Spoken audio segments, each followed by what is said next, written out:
Imagine coming home after a long shift at the office, your muscles aching from typing reports and soothing clients, only to find your dependable old Honda Civic, the one you saved up for month after month following that messy divorce 3 years ago, twisted and crumpled against a massive oak tree 2 blocks from your quiet suburban home in Cleveland, Ohio, with emergency lights flashing across the neighborhood like some chaotic fireworks display, and your younger brother Jake, 35 years old and still floating through life without a steady job or a real plan, leaning casually against the mangled fender, a half-empty beer bottle dangling from his fingers as he flashes that infuriating grin and says without a shred of remorse,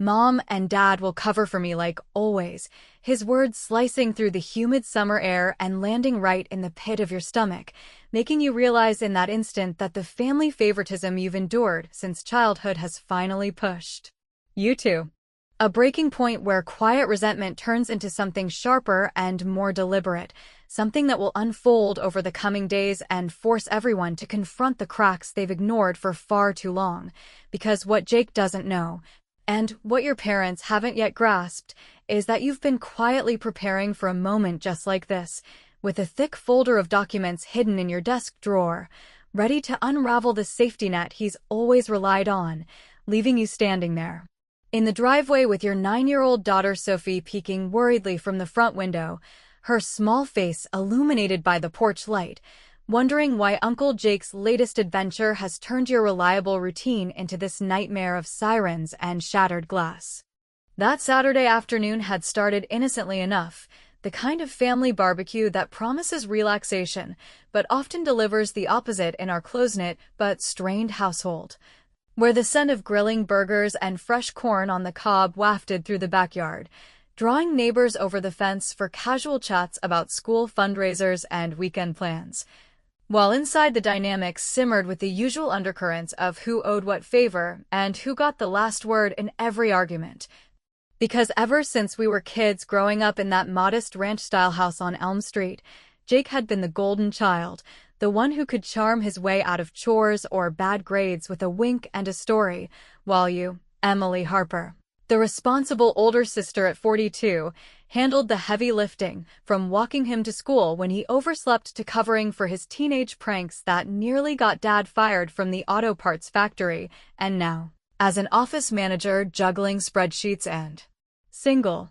parenting, you still found yourself playing the fixer, even though your own life demanded every ounce of energy just to keep the bills paid and Sophie's soccer cleats in rotation without dipping into savings that were already thin after the ex-husband's abrupt exit. Jake arrived unannounced around 2 in the afternoon, his beat-up pickup truck rattling to a stop with a toolbox in the bed that he never actually used.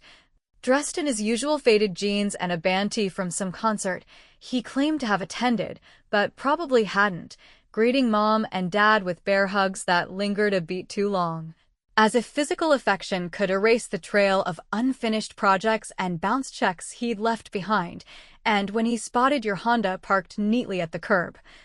polished to a shine because you treated it like a lifeline in a city where public transit meant endless delays, his eyes lit up with that mischievous spark that always spelled trouble, commenting on how you babied the thing like it was a prized show pony, which grated because yes, you did, having paid it off 2 years ago with overtime shifts that left you exhausted, but proud of owning something outright in a world that seemed determined to nickel-and-dime you at every turn.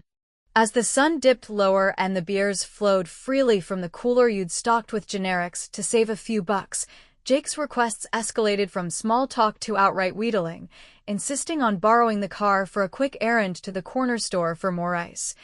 His voice laced with that boyish persuasion that had worked on Mom and Dad since he was 10, and despite the nagging voice in your head warning against it based on the last time he'd borrowed your bike in high school and returned it with a bent wheel, you handed over the keys with a reluctant sigh, telling yourself it was just a short drive and family trust had to count for something, even if experience screamed otherwise. Watching as he revved the engine a little too enthusiastically and peeled out, leaving a faint scent of exhaust and unease in his wake. An hour ticked by slowly, filled with Sophie's laughter as she chased fireflies in the yard and Mom's stories about her garden club triumphs, but then the distant wail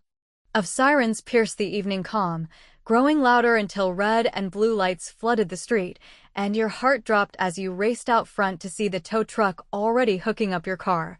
Its front end accordioned against the tree trunk with steam hissing from the radiator and shards of headlight glass sparkling on the asphalt like cruel confetti. While Jake staggered out of the passenger side of a neighbor's SUV that had apparently given him a lift back, his clothes rumpled and a superficial cut on his forehead trickling blood, but otherwise unscathed in that infuriating way he always emerged from his messes. Waving off the paramedics with jokes about his 9 lives and immediately launching into his defense before you could even process the damage estimate flashing in your mind, $5,000 at least. A hit to your emergency fund that could derail Sophie's upcoming camp plans or force you to skip that necessary dental checkup. The police officer, a no-nonsense type in his 50s who took one look at the empty beer cans littering the scene and raised an eyebrow, jotted down details while Jake spun a yarn about a rogue deer darting into the road. His charm dialed up to maximum even as the breathalyzer loomed, but somehow, with a family friend on the force and his smooth apologies, it ended in a stern warning rather than cuffs, leaving you fuming on the sidelines as neighbors murmured sympathies that felt hollow. Against the backdrop of Jake's nonchalance, and when Mom and Dad pulled up in their ancient Ford sedan, tires crunching on the gravel, Dad immediately clapped Jake on the shoulder with a gruff, "You okay, son?" While Mom rushed to dab at his cut with a tissue from her purse, their focus so predictably skewed that it reignited the old resentments bubbling up from years of similar scenes, like the time Jake wrecked Dad's truck in college and got a new one for his birthday. Or when he maxed out your shared family credit card on a whim, and they paid it off without asking for his side of the story, always prioritizing his potential over your proven reliability. And as the tow truck hauled away the wreckage with a groan of metal, Jake finally turned to you, that grin splitting his face again as he shrugged and delivered the line that sealed his fate in your eyes. "Mom and Dad will cover for me like always," his tone dripping with the entitlement that had let him coast through life at everyone else's expense, oblivious to the way it twisted the knife in the family bonds you'd all pretended were unbreakable. By the time the official chaos cleared and everyone migrated inside your modest 2-bedroom home, the living room thick with the aroma of cooling barbecue leftovers and unspoken accusations, you managed to keep your voice level as you outlined the financial fallout to your parents, emphasizing how the insurance deductible alone would strain your budget already stretched thin by rising utility costs and Sophie's school supplies. But Mom waved it off with her standard line about family sticking together through thick and thin, while Dad pulled out his wallet offering a couple $100 as a starter, his eyes avoiding yours as if acknowledging the unfairness might shatter the illusion they clung to, and Jake, sprawled on the couch with a fresh beer pilfered from your fridge, chimed in with quips about how you'd both laugh about this someday over drinks, his mockery subtle but cutting, like salt in a fresh wound, prompting Sophie to tug at your sleeve and ask in her whisper if Uncle Jake was in big trouble, forcing you to paste on a smile and assure her it was just an accident while inside. The fire of indignation roared hotter, reminding you of the folder you'd started compiling months earlier after discovering discrepancies in your joint family account statements, a meticulous collection of receipts, emails, and records that documented Jake's pattern of borrowing without repaying. From the $200 for gas he vanished with last Christmas to the unexplained charges on your card during his Vegas escapade 5 years back, each entry a brick in the wall you were building against his free ride. Slipping away to your home office while they debated repair shops in the kitchen, you retrieved that folder from the locked bottom drawer, its weight reassuring in your hands as you flipped through the pages under the desk lamp's glow. The insurance forms you'd already partially filled out the week before when mileage on the odometer jumped suspiciously, and as voices rose. In the next room with Jake defending his innocence and your parents nodding along, you stepped back into the fray, placing the folder squarely on the coffee table with a deliberate thud that silenced the chatter. Watching Jake's grin flicker uncertainly as Mom's eyes widened and Dad shifted in his seat, the air charged with the promise of revelations that would append their comfortable denials, but before you could utter a word to crack it open, Jake's phone buzzed insistently on the armrest,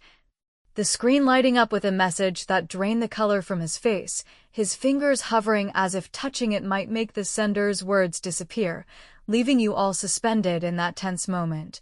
wondering what hidden layer of his recklessness was about to surface and pull the entire family into deeper waters.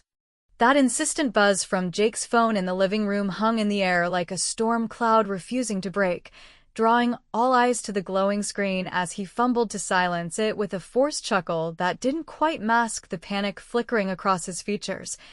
The message from some shadowy contact probably tied to one of his half-baked side hustles or outstanding bar tabs that he'd sworn were under control. But in that charged silence, following the thud of my insurance folder on the coffee table, it served as a perfect distraction, allowing me to gauge the room's temperature before diving deeper into the revelations I'd been hoarding like a secret weapon against years of familial imbalance.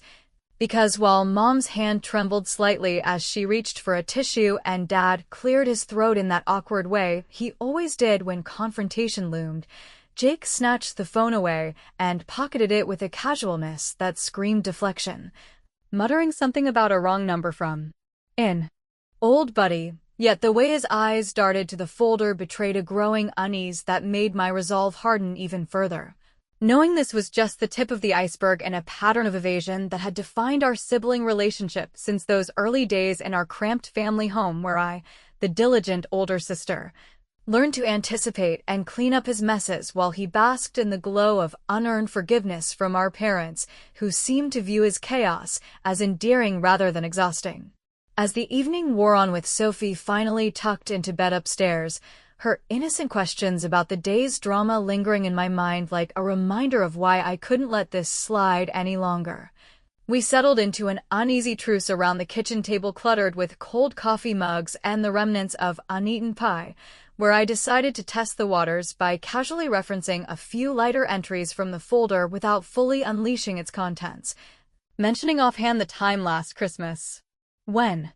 Jake had borrowed $200 from my wallet for what he called an emergency, but turned out to be a night out with friends, prompting Mom to launch into her defensive routine about how boys will be boys and family loans are meant to be forgiven,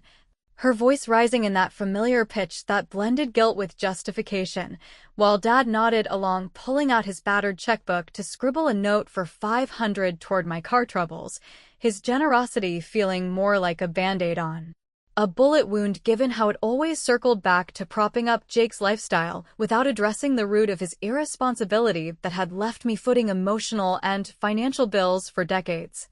Reflecting on our childhood in that modest neighborhood where the sounds of factory whistles marked the rhythm of our days, it became clear how those early dynamics had set the stage for the entitlement Jake wore like a second skin. From the elementary school years when I'd cover for him during playground scuffles that he started but never owned up to, forging notes from Mom to excuse his tardiness while I arrived early with homework completed and lunch packed, to the turbulent teenage phase, where his joyrides in Dad's old Chevy ended in scraped fenders and grounded privileges that mysteriously lifted after a few tearful apologies, all while I navigated part-time jobs at the local diner to save for college tuition that our parents praised but rarely supplemented, their pride in my achievements often overshadowed by Jake's dramatic escapades like the high school party bust that could have derailed his graduation, but instead resulted in a family intervention where everyone but me got to voice their side, leaving me to simmer in the background as the reliable one whose quiet sacrifices went unnoticed amid the louder cries for help. And even after I built my own life marrying young to a man who promised stability but delivered divorce papers instead, Jake's orbit kept pulling me back with requests for crash pads during his jobless spells or bailouts for schemes that fizzled faster than a cheap sparkler, such as that ill-fated food truck venture 2 years ago where he convinced Dad to invest $1,000 only for it to sit rusting in a lot after one disastrous launch, the fallout landing on my doorstep when Jake showed up broke and begging, and though I helped with groceries and a couch for a week, the resentment built layer by layer until I started that folder as a personal ledger of accountability, not out of spite at first, but necessity. documenting every IOU and unexplained withdrawal to protect my fragile finances in a world where single motherhood meant every dollar counted toward Sophie's future braces or my own retirement that felt perpetually out of reach. By midnight, as the house fell quiet with Jake snoring on the living room recliner like he owned the place and Mom and Dad having retreated to their guest room down the hall with promises of handling the insurance call first thing in the morning, I slipped into my home office under the guise of work emails, the soft glow of the computer screen illuminating the folder's expanded pages, where I'd added fresh notes from the crash scene, including photos of the skid marks suggesting more than a simple deer encounter and witness statements from neighbors who'd seen Jake weaving before the impact, my fingers flying across the keyboard to forward these details to my personal insurance agent whom I'd contacted discreetly right after the tow truck left, outlining Jake as an unauthorized driver with a history of infractions that I'd researched online through public records revealing a DUI from 5 years back that our family had hushed up with lawyer fees paid from Dad's savings. A revelation that twisted my gut with betrayal, but also fueled the witty undercurrent of my plan, imagining the look on Jake's face when his assumed safety net dissolved like sugar in hot coffee. Because while part of me ached at the thought of fracturing the family ties that had weathered storms from job losses to my own marital collapse, the larger part thrilled at reclaiming the power I'd ceded for so long, especially as I cross-referenced the policy exclusions that would likely deny any claim routed through our parents' outdated coverage, leaving Jake to face the full $5,000 repair bill plus towing and rental fees that I'd already calculated to the penny during a sleepless hour earlier. My sarcasm bubbling up in a private journal entry where I quipped about how his golden child status might finally tarnish under the weight of actual consequences. Sleep proved elusive that night, my mind replaying the barbecue's false jollity against the crash's harsh reality, and it was during one of those restless tosses that I remembered the odd envelope peeking from Jake's jacket pocket when he'd tossed it over the couch arm earlier, a crumpled piece of mail that I'd glimpsed bearing the logo of a debt collection agency. Curiosity overriding caution as I tiptoed downstairs in the moonlight filtering through the blinds, carefully extracting it without disturbing his snores to reveal a demand notice for $3,000 on a high-interest loan he'd taken against a fabricated business plan. The fine print detailing missed payments and threats of legal action that confirmed my worst suspicions about how he'd been siphoning family resources under the radar, perhaps even forging signatures on accounts I'd thought secure. And as I snapped a quick photo with my phone for the folder, heart pounding with a mix of vindication and sorrow for the brother I'd once idolized in our backyard adventures, a new text chime from his phone on the side table caught my eye, the preview showing an urgent plea from the same lender about an impending audit that could expose everything if not settled soon, leaving me frozen in the shadows wondering whether to confront him at dawn or let this thread pull him deeper into the web of his own making before the full insurance hammer fell. The uncertainty coiling tighter as footsteps creaked overhead signaling Sophie's nightmare-induced wander, pulling me back to the present with a reminder that my revenge, clever as it felt, carried risks that might ripple through all our lives in ways none of us could yet predict. Clutching that debt collection notice in the dim glow of the downstairs lamp, its stark black ink detailing escalating penalties and final warnings that painted a picture far grimmer than Jake's casual denials had ever suggested, I felt a surge of conflicting emotions ripple through me like aftershocks from the crash itself, vindication mingling with a reluctant pity for the brother whose path of least resistance had led him to this brink of financial ruin. All while the house settled into an uneasy nighttime hush broken only by Sophie's soft footsteps padding down the stairs in her pajamas, her sleepy eyes widening at the sight of me frozen in the laundry room doorway with incriminating paper in hand, prompting me to tuck it swiftly into my pocket and guide her back upstairs with assurances that everything was just a bad dream involving the noisy tow truck from earlier. Because at 9 years old, she didn't need to grasp the tangled web of adult deceptions that had ensnared our family long before her arrival. Yet, even as I tucked her in with a story about brave explorers outsmarting storms, my mind raced ahead to the morning confrontation that loomed like a gathering thunderhead. Weighing whether to wield this discovery as an immediate weapon in my arsenal or let it simmer as another thread in the tapestry of accountability I was weaving through the insurance folder upstairs, where each entry now promised to dismantle the pedestal our parents had built for Jake since those formative years when his minor infractions like shoplifting candy from the corner store were met with lectures followed by ice cream treats, while my equivalent slips, such as forgetting to unload the dishwasher, earned grounded weekends that taught me the value of precision in a household where fairness felt as elusive as a balanced budget during Dad's layoff spells at the factory. Dawn broke with a drizzly patter against the windows that mirrored the gray mood settling over the breakfast table, where Jake shuffled in, rubbing his temples from the hangover that made his usual swagger subdued, demanding coffee and pancakes as if the previous night's tensions had evaporated with the dew.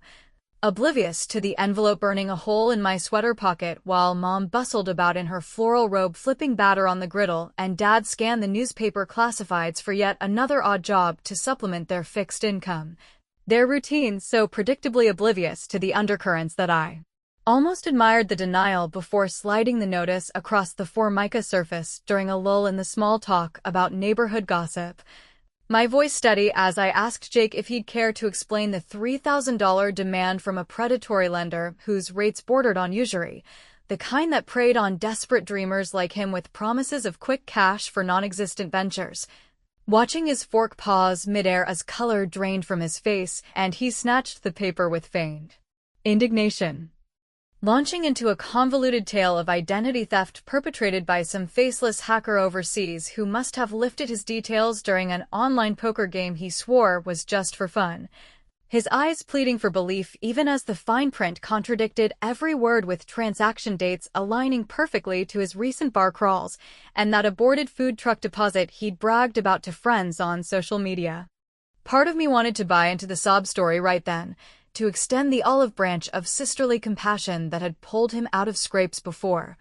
like the college dropout phase when I co-signed a lease for his apartment only to cover the rent myself for 6 months while he partied away potential scholarships. Because blood ties ran deep in our Midwestern roots, where family meant weathering scandals together from Thanksgiving table blow-ups to shared hospital vigils during Mom's scare with pneumonia last winter, yet the memory of my crumpled Honda and the 5-figure shadow it cast over my already precarious savings account, stretched thin by childcare costs and the lingering alimony battles that left me questioning every expenditure, steeled my resolve against softening, especially as Jake's puppy dog gaze shifted to Mom for backup, drawing her into the fray with a quivering lip that elicited her immediate embrace and murmurs about how life was hard enough without creditors piling on. Dad chiming in with a gruff suggestion to call their old lawyer buddy for advice on disputing the claim, their collective enabling forming a familiar chorus that made me wonder if viewers peering into this domestic drama would judge me harshly for not joining the pity party, for choosing instead a path of calculated detachment that prioritized my daughter's stability over preserving Jake's illusions, and in that moment of internal tug-of-war, I opted for a clever sidestep by proposing we all dial the collection agency together on speakerphone to clear up the misunderstanding, a move that had Jake squirming in his seat and agreeing only after Mom's encouraging nod. The call unfolding awkwardly with the agent's terse confirmation of the debt's legitimacy tied to a payday loan application bearing Jake's signature and social security number, no signs of fraud in the system, leaving him stammering excuses about forged documents that rang hollow even to his own ears as the line went dead.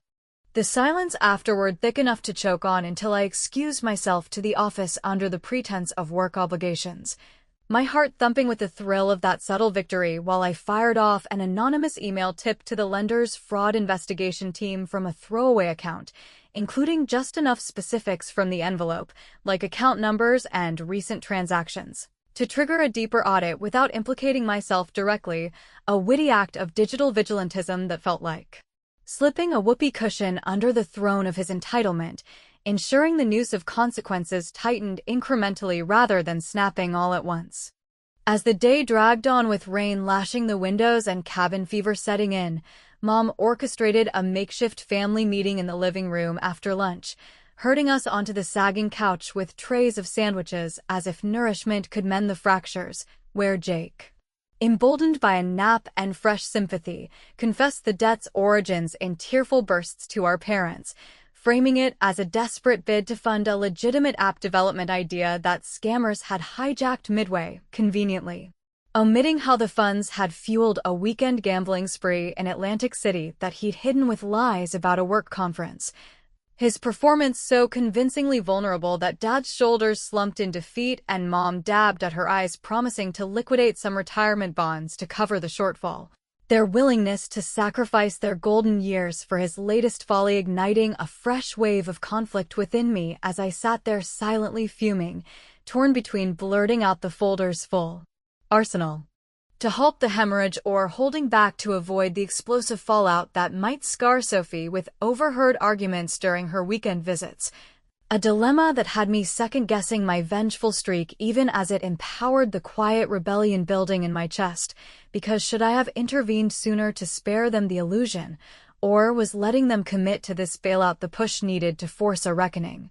The kind that reshaped family roles from enablers to equals in a household long skewed by favoritism. The afternoon twist arrived unannounced when Dad pulled me aside into the garage amid the scent of oil cans and forgotten tools, his voice low and cracking as he admitted they'd been quietly covering Jake's mounting obligations for over a year, even tapping into a home equity line against the family house without looping me in due to my independent streak, a confession that hit like a gut punch, revealing the depth of their complicity in fostering his dependency, from co-signing car loans that ended in repossessions to ignoring red flags on joint accounts that I'd only recently audited through online banking alerts, leaving me reeling with betrayal as he pleaded for discretion to keep the peace, his eyes reflecting a weariness born of repeated salvations that had eroded their own security, and though I nodded outwardly, inwardly the fire raged hotter,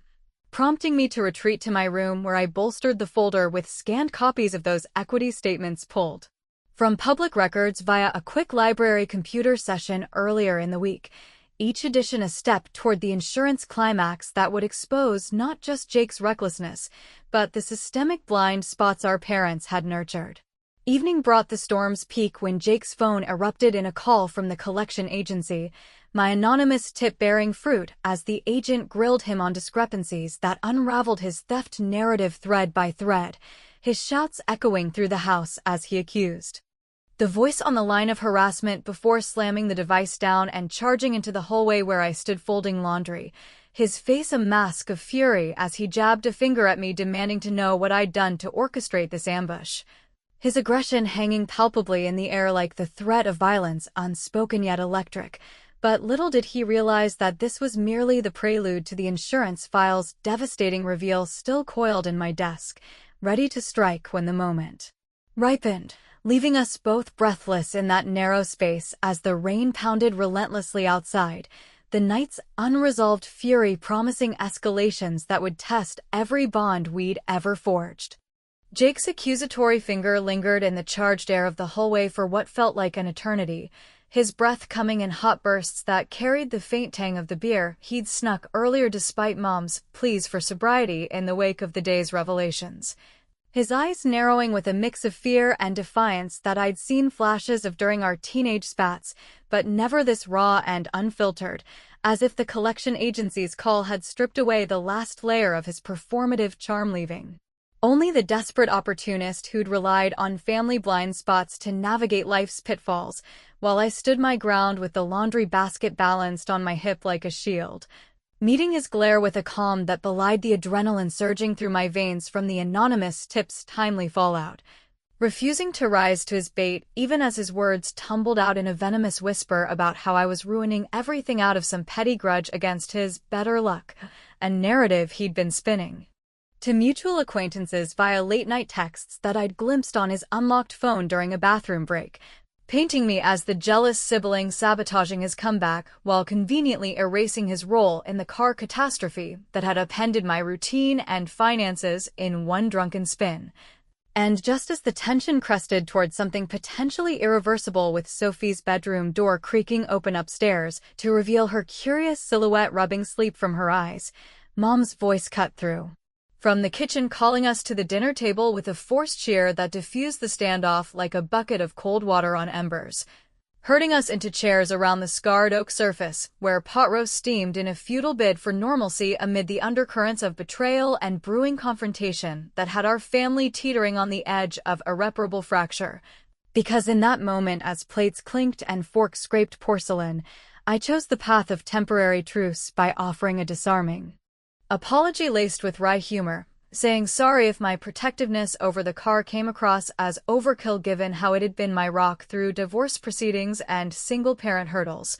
My tone light enough to elicit a relieved chuckle from Dad and a tentative nod from Jake, who puffed up at the perceived concession, launching into an animated recount of his grand plans to restore the Honda himself using YouTube tutorials and borrowed tools from the auto shop where he'd lasted 2 weeks before quitting over creative differences, his bravado rebuilding brick by brick as Mom beamed with maternal pride, and even Sophie giggled at his exaggerated impressions of a mechanic's grease monkey antics,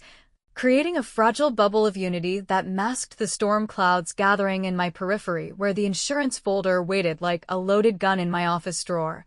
its pages now augmented with affidavits from the neighbor who'd witnessed Jake's erratic driving and a preliminary adjuster's note hinting at policy violations that would nullify any familial bailout. The following week unfolded in a haze of reluctant routines and simmering resentments that tested my commitment to the long game. Starting with a rental car I secured from a discount agency using my own credit line, already strained by unexpected vet bills for our aging tabby cat and the looming tuition hike at Sophie's school. The compact sedan feeling like a downgrade from my reliable Honda, but serving as a daily reminder of the stakes as I commuted to the office, shuffling spreadsheets and client calls while fielding worried texts from Mom about Jake's mood swings and Dad's quiet offers to co-sign a loan for my replacement vehicle, their gestures well-intentioned yet tainted by the pattern of selective generosity that had always favored his crises over my steady needs. And amid the daily grind I uncovered fresh irritants like Jake's campaign of whispers at the local bar where old high school friends gathered after shifts, his tales twisting the crash into a shared mishap born of my nagging insistence on the drive, prompting sympathetic headshakes and messages trickling back to me through a coworker whose husband played pool with him, each one stoking the dilemma of whether to counter publicly with the folder's evidence, risking a neighborhood spectacle that could embarrass Sophie at her bus stop, or maintain silence to let his lies accumulate like kindling for the eventual blaze. A choice that might paint me as passive or vindictive depending on the audience's lens, but felt strategically sound in preserving ammunition for the decisive strike, especially as my clever revenge advanced through subtler channels like that accidental email to our family lawyer under the pretext of updating my beneficiary status post-divorce, casually attaching redacted snippets of Jake's debt records that prompted a routine will review, uncovering the inheritance clause stipulating distributions only to heirs, demonstrating family harmony and fiscal responsibility, a vague edict from Grandpa's era that now loomed as an unintended sword of Damocles over Jake's head given his track record of discord and defaults. The lawyer's neutral response hinting at potential revisions that could redirect funds toward more stable kin like myself and Sophie if tensions escalated unchecked. Twists piled on like uninvited guests at a potluck when midweek Jake appeared unannounced at my doorstep during Sophie's after-school art class, clutching a wilted bouquet pilfered from the widow next door's garden as evidenced by the attached price tag he hadn't noticed. His expression a blend of contrition and calculation as he pitched an outlandish scheme to sue the tree's property owner for negligence in maintaining the roadside foliage, citing some half-remembered episode from a courtroom TV show where everyday folks scored windfalls from absurd claims, and though I stifled a laugh at the absurdity inviting him in for coffee to humor the pitch, the conversation veered into rare sibling territory with shared memories of our lakeside vacations where he'd once saved me from a riptide earning hero status that faded with subsequent betrayals, his vulnerability cracking just enough to elicit a flicker of empathy until he let slip a casual admission of pocketing $50 from Dad's wallet that morning to cover incidentals, a confession that confirmed the petty thefts I'd suspected from discrepancies in household accounts and ignited fresh outrage beneath my nodding facade.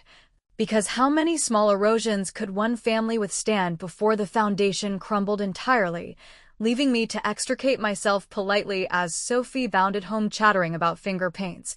The interlude a bittersweet reminder of the brotherly bond we'd lost to his choices, yet underscoring the necessity of my withheld arsenal. That evening alone in the office after bedtime stories, I delved deeper into the insurance file under the hum of the desk fan, cross-referencing Jake's unearthed DUI record from 5 years prior. A hushed family affair funded by Dad's overtime that I'd pieced together through online docket searches during lunch breaks, with the policy's strict exclusions for unauthorized drivers with priors. The documents forming an airtight case that would reject any claim funneled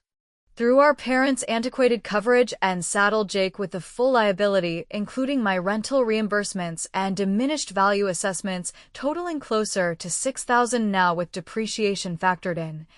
A grin creeping across my face as I printed and signed the formal submission packet, the satisfaction of that witty preemption tempered by the hollow echo of potential fallout on holiday gatherings and Sophie's uncle adoration. But as I sealed the envelope with a decisive lick, my phone vibrated with an urgent text from the family lawyer detailing how the will audit had spotlighted Jake's forged endorsement on a secondary home loan against the property. A bombshell revelation tying his debts directly to the family asset pool and threatening to implicate our parents in the enabling chain. My pulse quickening with the realization that this web extended far beyond one wrecked car into a systemic unraveling that could redefine inheritances and allegiances alike, the weight of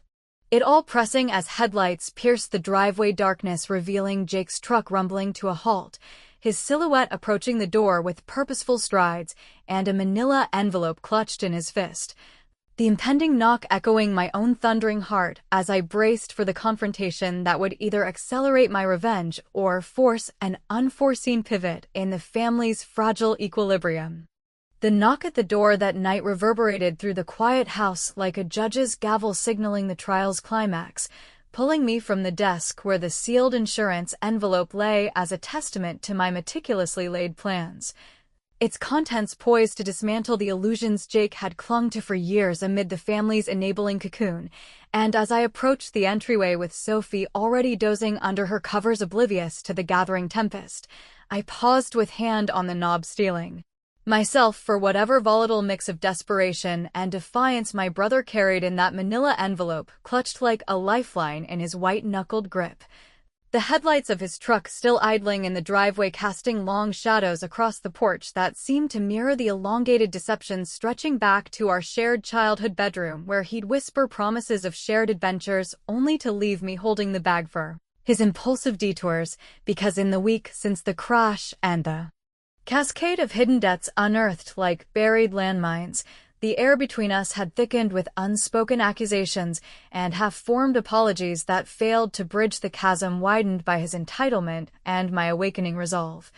leaving me to wonder if this midnight intrusion marked the breaking point where clever retribution would either restore balance or shatter the remnants of sibling loyalty forever, especially as the door swung open to reveal Jake's disheveled figure, rain-slicked hair from the earlier drizzle framing a face etched with uncharacteristic vulnerability, his voice cracking as he thrust the envelope forward, pleading for my intervention in the lawyer's escalating scrutiny over the forged home loan that tied his gambling-fueled shortfalls directly to our parents' nest egg. The document inside a photocopy of the will clause demanding proof of fiscal harmony for inheritance eligibility, a archaic stipulation from Grandpa's distrust of any ne'er-do-wells that now ensnared Jake,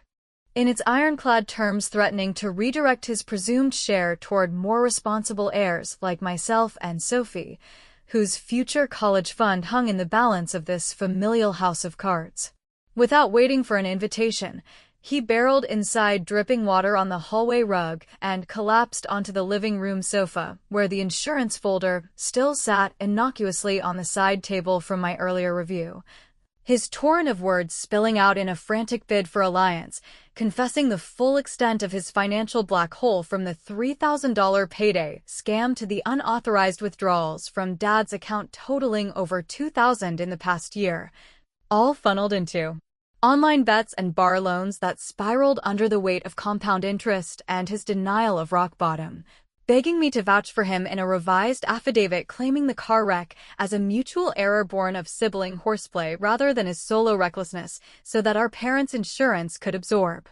the hit and preserve the inheritance pool intact, his eyes glistening with tears that tugged at the frayed edges of my compassion, evoking memories of nursing his scraped knees after backyard brawls or defending him against schoolyard bullies who targeted his dreamer streak. Yet those nostalgic pangs clashed violently with the fresh scars of betrayal from the crash's mocking aftermath and the ongoing strain on my single-mother budget, where every skipped lunch or delayed car payment chipped away at the stability I'd fought to forge post-divorce, forcing a momentary waver in my stance as I considered the broader fallout on family holidays and Sophie's sense of unity, wondering if viewers dissecting this raw exchange would brand me heartless for prioritizing justice over forgiveness or applaud the boundaries I'd finally drawn against a lifetime of one-sided sacrifices that had left me the perpetual fixer in a narrative scripted around his redemption arcs. Dawn brought no clarity. Only the summons to an emergency family dinner at Mom and Dad's that evening where the air hummed with anticipatory dread as we gathered around their scarred dining table laden with overcompensating comfort foods like meatloaf and mashed potatoes steaming in futile defiance of the cold truths simmering beneath, Jake arriving last with slumped shoulders and a rehearsed script of contrition that he delivered in halting bursts between bites, framing his debts as misguided investments hijacked by bad luck and external villains, from shady lenders to economic downturns that had derailed his entrepreneurial spirit, conveniently glossing over the DUI-fueled joyride and forged signatures that underpin the chaos. While Mom nodded through misty eyes, clutching her napkin like a talisman against the unraveling of her baby boy's facade, and Dad picked at his plate with mechanical motions, his silence speaking volumes about the exhaustion of repeated bailouts from factory layoffs to Jake's string of evaporating jobs, the room's tension coiling tighter with each evasive anecdote until I could no longer contain the torrent. Rising to retrieve the insurance folder from my bag where I'd stashed it like a concealed weapon forged in the fires of accumulated grievances, spreading its pages across the tablecloth in a methodical display that transformed the meal into an impromptu tribunal, beginning with the pre-filed claim lodged the morning after the crash, detailing Jake as an unauthorized operator with a documented history of infractions, including that hushed 5-year-old DUI unearthed through public records during my lunch hour sleuthing, progressing to the mechanic's forensic report highlighting tampered brakes and excessive speed that contradicted his deer-in-the-headlights fable, and culminating in the policy's ironclad exclusions barring coverage for familial drivers with priors, which nullified any attempt to route the $5,000 liability through our parents' antiquated plan. The adjuster's preliminary denial letter stamped and official sealing Jake's fate with demands for full restitution, including my rental car fees and lost wages from the disruption that had forced overtime skips at the office to manage the fallout. Gasps rippled through the room as Mom's fork clattered to her plate and Dad's face hardened into lines of dawning realization. But it was Jake's transformation that delivered the episode's visceral punch, his trademark grin, the one that had mocked my losses from the crash site porch, fading into a pallid mask of shock as the implications sank in like lead weights. No bailout parachute this time to cushion his fall into collections and court dates that would eclipse his prior scrapes, his stammered protests about unfair targeting drowned out by the folder's empirical weight that exposed not just his isolated recklessness, but the systemic favoritism our parents had nurtured at the expense of equity, my voice threading through the uproar with an honest edge honed by years of swallowed resentments, declaring that this wasn't vengeance for one car but reclamation of the dignity eroded by decades of covering his tracks from childhood pranks to adult follies, while I navigated life's gauntlet alone, the witty undercurrent emerging in my pointed reminder that his always safety net had finally frayed under its own contradictions, leaving him to shoulder the consequences that might finally propel genuine change or deepen the rifts we'd all ignored. Chaos erupted in the aftermath, with Jake shoving back from the table in a flurry of accusations aimed at my sabotage and the system's bias against underdogs like him. Mom dissolving into sobs that blurred her makeup as she reached futilely for her son who recoiled from the familial embrace turned trap. And Dad staring at the scattered documents with a mix of defeat and quiet anger that hinted at reevaluating the will's allocations to safeguard what remained of their legacy from further predation, my revenge landing with the satisfying precision of a long-planned checkmate as I highlighted the reimbursement clause I'd embedded in the claim, ensuring deductions from any shared family resources before they could be siphoned toward Jake's defense. Yet the triumph soured subtly in the din as Sophie, who'd been shuttled to a neighbor's for the evening, texted a simple query about joining dessert later, her innocence a poignant counterpoint to the adult implosion unfolding, prompting a flicker of doubt about whether I'd overreached in weaponizing the truth against blood ties that had sustained us through Dad's health scares and my marital collapse. The ambiguity crystallizing when Mom pulled me into the kitchen amid the fray, whispering through tears that perhaps I'd pushed the boundaries too far in a family where forgiveness should eclipse fault. Her plea echoing Dad's eventual nod from the doorway as the will clause's shadow lengthened over future gatherings and inheritances, leaving me to gather the papers with hands steadier than my churning thoughts. Driving home under a clearing sky with stars piercing the dusk like tentative hopes, Sophie chattered obliviously about school projects and her latest drawing of our extended clan as superheroes, the normalcy a balm against the evening's wreckage. But solitude later brought Jake's half-apology text laced with residual blame about how this betrayal would haunt us all, which I left unanswered, staring at the ceiling where shadows danced like unresolved questions, because in the end the grin had died a public death, exposing the fragility of his armor, yet so too had fragments of the unbreakable family myth we'd clung to through economic squeezes and personal heartbreaks, forcing contemplation of whether my calculated stand marked empowerment or isolation, justice served cold, or a Pyrrhic victory that left deeper scars than the car's crumpled frame ever could, the lingering uncertainty a thought-provoking veil over what reconciliation, if any, might emerge from the ruins, or if this reckoning heralded a permanent reconfiguration of loyalties in the quiet suburbs where such dramas played out behind drawn curtains.